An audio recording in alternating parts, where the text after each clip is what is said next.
guru hebat, perkenalkan nama saya Fatia Rizka Juliana. Saya adalah guru di SD Nurul Islam, Jakarta Timur.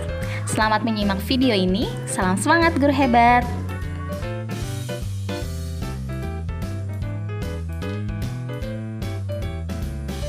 Alasan saya membuat video ini adalah yang pertama, ingin berbagi informasi dan pengalaman kepada pendidik semua.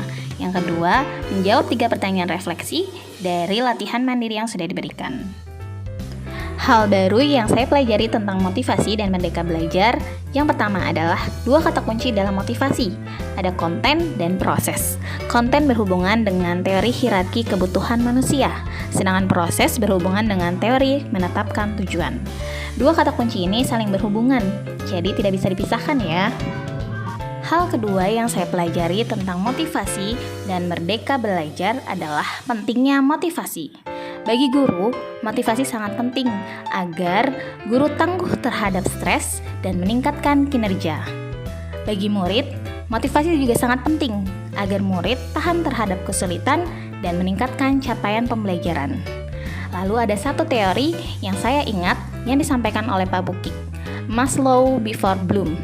Mengelola motivasi itu sangat penting sebelum mengejar tujuan pembelajaran. Hal ketiga yang saya pelajari tentang motivasi dan merdeka belajar adalah elemen merdeka belajar. Ada 3 elemen merdeka belajar. Yang pertama, komitmen pada tujuan. Yang kedua, mandiri pada cara. Dan yang ketiga, refleksi berkala. Hal keempat yang saya pelajari tentang motivasi dan merdeka belajar adalah tips menumbuhkan motivasi.